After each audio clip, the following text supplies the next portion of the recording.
Aujourd'hui, nous allons apprendre la configuration de l'antenne TP-Link, le modèle CPE220.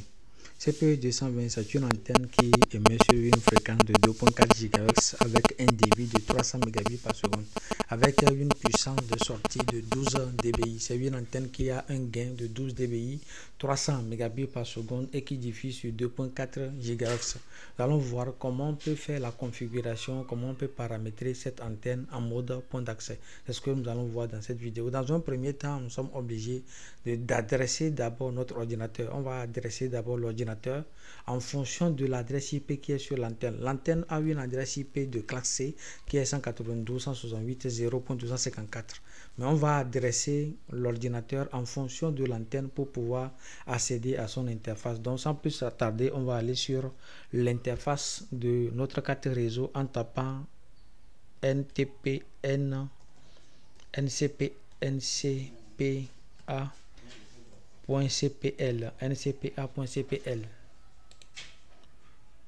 Donc quand on rentre dans le paramètre réseau de la carte réseau, on va adresser l'ordinateur en fonction de l'adresse IP de l'antenne. Comme je l'avais dit, l'antenne a pour adresse IP 192.168.0.254.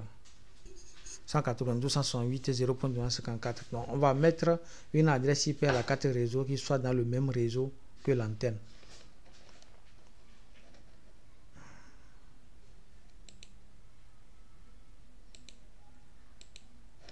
Donc nous avons la carte réseau là.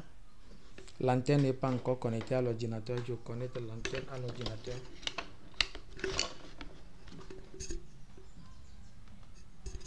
Je fixe l'adresse IP maintenant à ma carte réseau.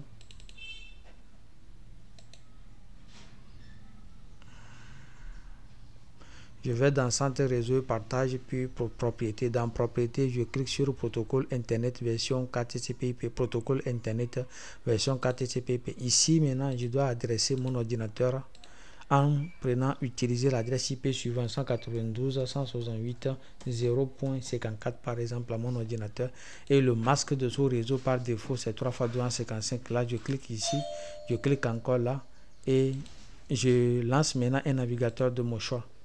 Je vais lancer un navigateur de mon choix. Je vais prendre Go Chrome et dans ce navigateur là je vais taper l'adresse IP de l'antenne qui est 192.168.0.254. Donc automatiquement il y aurait un message à l'écran: votre connexion n'est pas privée. Donc vous descendez juste en bas et vous cliquez sur paramètres avancés. Vous descendez encore en bas, vous cliquez sur continuer vers site 192.168.0.254 dangereux. Vous cliquez là-dessus et vous allez avoir la première interface de l'antenne. Le nom d'utilisateur par défaut c'est UBNT. Le nom d'utilisateur par défaut plutôt c'est admin. Donc vous mettez au niveau de username admin minuscule, vous mettez admin. Et au niveau de password également, vous mettez admin. Puis ici, maintenant, vous choisissez le country, vous choisissez votre région. Mais il n'y a pas Togo dans la liste. Moi, je suis actuellement au Togo, mais il n'y a pas Togo dans la liste. Vous choisissez n'importe quelle région que vous voulez. Moi, je vais descendre en bas, puis je vais prendre États-Unis, United. Ici, vous avez le choix de choisir la langue. Vous pouvez choisir anglais, et arabe, espagnol, les portugais. Les langues sont là. Moi, je vais laisser ça sur anglais. Et vous venez activer ici. Vous activez le contrat ici et vous cliquez sur login. Quand vous cliquez là-dessus, vous allez rentrer maintenant dans les menus de l'antenne. Vous allez rentrer dans les menus de l'antenne. Ici, il nous demande d'abord de créer un nouveau mot de passe parce qu'un nouveau utilisateur, un nouveau mot de passe pour pouvoir accéder. Parce que quand vous vous rappelez, à chaque fois qu'on veut appliquer quelque chose sur les antennes comme ça, il nous demande de changer d'abord le nom d'utilisateur ou bien le mot de passe. Donc ici, nous on va maintenir le nom d'utilisateur admin, mais on va changer le mot de passe. On met un autre mot de passe qui soit au moins 8 caractères minimum. Donc vous mettez un mot de passe de votre choix. Là, moi je vais mettre le mot de passe de mon choix. Je valide le mot de passe en bas aussi. Donc vous retapez le mot de passe en bas, puis vous cliquez sur Finish. Là, vous avez changé le mot de passe de l'antenne.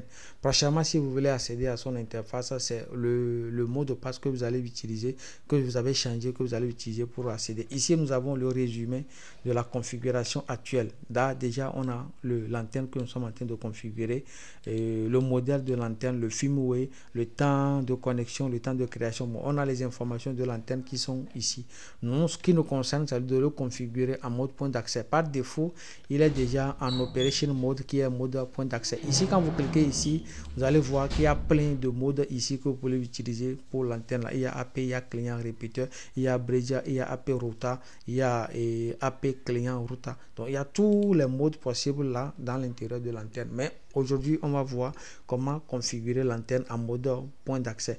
Donc, dès que vous choisissez le mode ici, maintenant, vous allez commencer par fouiller les menus et faire la configuration. Généralement, dans la configuration de cet équipement-là, il y a 3 menus qui sont importants à configurer. Il y a le network, il y a le wireless, il y a le système. Le système permet soit de régler le temps, soit de redémarrer, soit de réinitialiser l'antenne. Le wireless permet généralement de configurer le Wi-Fi, de donner le mot de passe au Wi-Fi. Le network regroupe généralement l'adresse IP du port LAN, l'adresse IP du port WAN, et le gateway, la passerelle par défaut. C'est les informations liées à la configuration des interfaces qui sont généralement dans le network. Donc nous, on va commencer directement par système, comme je dis là. Dans le système, on va voir qu'est-ce qu'il faut faire dans le système. Ici, c'est le nom là que vous voyez en haut ici là. Le nom là, c'est ça qui est affiché ici. Vous pouvez changer le nom. Peut-être vous avez 2, 3 antennes. Vous pouvez les identifier en mettant AP1. AP2, AP3. Ça là que je viens de mettre, c'est pas obligatoire. Vous n'êtes pas obligé de mettre AP1, AP2 comme je l'ai fait. Non, vous pouvez laisser par son nom par défaut. Mais quand vous mettez comme ça vous permet juste d'avoir une idée quand vous êtes connecté sur l'antenne là, que vous êtes sur AP1, vous êtes sur AP2. C'est nulle part demandé, ça va pas s'afficher sur le Wi-Fi, nulle part, non. C'est ce que vous-même vous avez donné dans votre classement d'antenne. C'est en ce moment vous allez le voir. Ici, nous avons le temps. Le temps, on parle généralement de zone ici. Là, on peut choisir s'il y a l'horloge 0 degré. On va prendre ici le temps universel. On peut prendre pour Londres et temps universel. Là, je prends ça. Et vous allez régler la date ici. Ici, on va régler. Aujourd'hui, nous sommes dans le mois de... Nous sommes en année 2024. Nous sommes dans l'année 2024. Donc, on prend 2024, plus précisément dans le mois de novembre. Et aujourd'hui, nous sommes le 21. Là, pour régler ça, vous réglez également l'heure. Tout ça, là, c'est pas obligatoire. Mais vous le mettez. Quand vous mettez ça, ça vous permet d'avoir une idée de la durée de vie de votre antenne. Quand est-ce que vous avez installé l'antenne, qu'elle a déjà sa durée de vie, le temps de vie que l'antenne a déjà fait. Ça vous permet d'avoir une idée sur le temps que l'antenne a déjà utilisé. Donc ici, on avait déjà changé.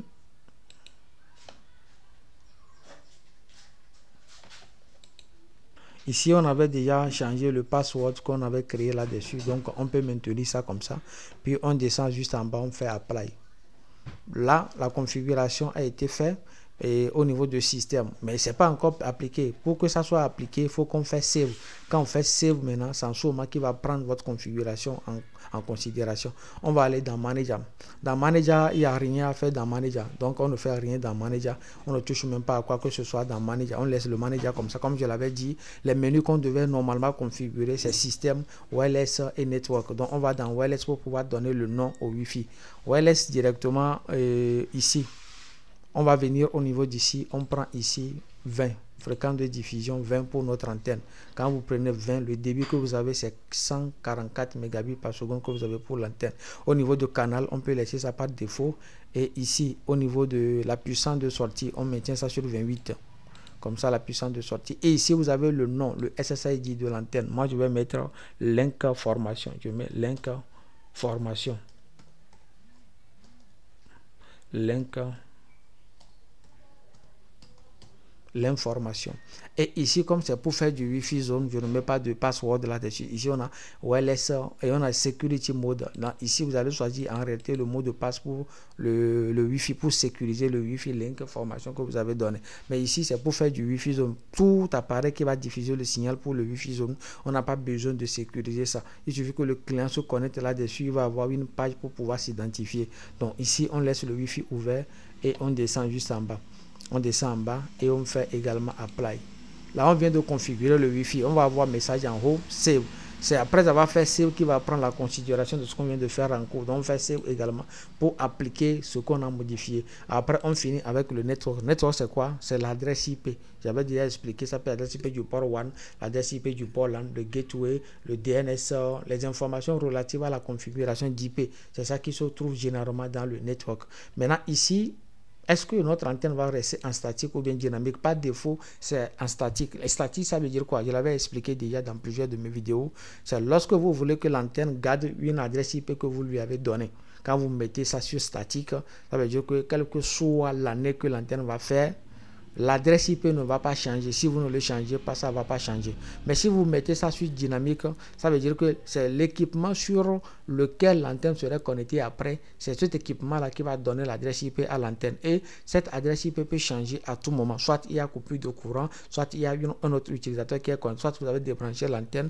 L'adresse IP de l'antenne peut changer. Et ça aussi, vous ne pouvez pas avoir une idée de l'adresse IP que votre antenne a utilisée. Donc moi, dans cette vidéo, je préfère mettre ça sur statique et je mets l'adresse IP par défaut.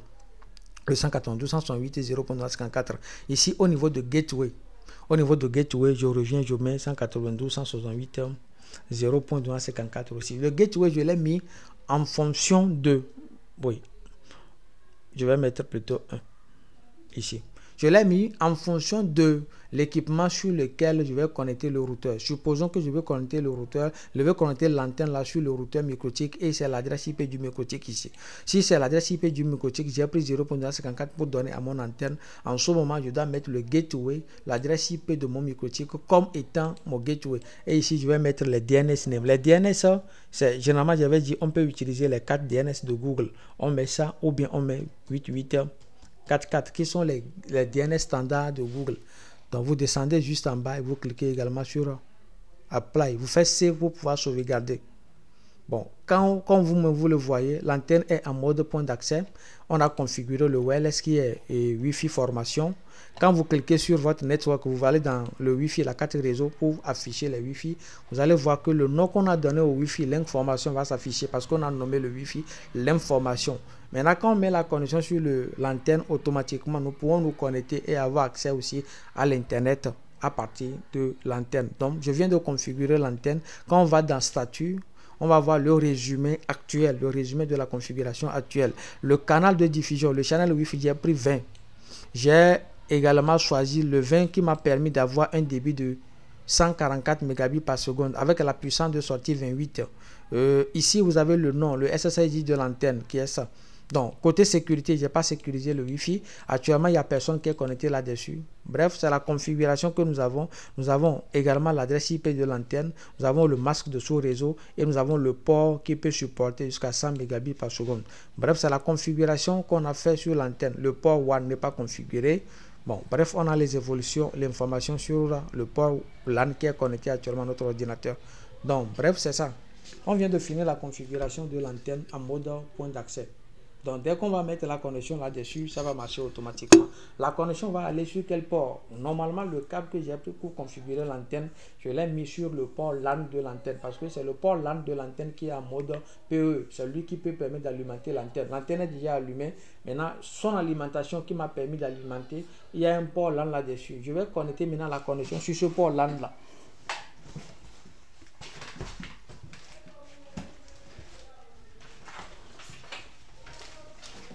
Donc, le câble de connexion, je vais l'enlever pour le mettre sur le port LAN. Donc, j'ai mis le câble de connexion sur le port LAN de l'alimentation de l'antenne. Maintenant, si je me connecte maintenant sur le Wi-Fi de l'antenne, je dois pouvoir avoir la connexion Internet. Le Wi-Fi de l'antenne, c'est Link Formation. Donc, je me connecte là-dessus. C'est un Wi-Fi qui n'est pas sécurisé.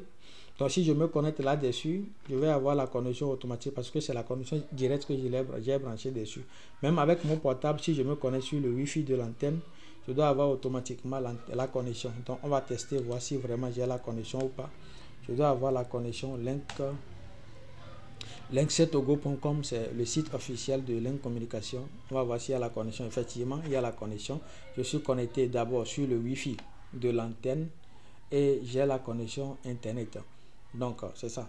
Lorsque vous finissez de configurer l'antenne, vous enlevez le câble qui vous a permis de faire sa configuration, c'est-à-dire de port LAN vers l'ordinateur. Vous enlevez juste ça et vous mettez le câble de connexion dans ce port LAN là. Ou soit vous envoyez ça directement sur votre microtique et le portail captif va s'afficher automatiquement. Donc actuellement, je suis connecté et j'ai la connexion sur mon ordinateur. Et ici, nous sommes sur le site officiel de Link Communication qui est linkctogo.com. Donc il y a la connexion, mettez-la en application si vous avez ces antennes là comme ça. Tous les modèles, que ce soit CPE 110, que ce soit CPE 220, que ce soit CPE 210, même les trucs là, même les 510, les 610, les 710 qui sont des M5, c'est la même procédure. Si vous voulez configurer en AP, c'est le même principe qu'il faut adopter pour faire la configuration. Bon, je vais arrêter la vidéo là. Si vous avez des questions, des inquiétudes, n'hésitez pas à me les mettre dans les commentaires ou bien m'écrire directement sur le numéro qui est affiché à l'écran et nous serons en mesure de vous donner une réponse de notre part ou selon notre point de vue.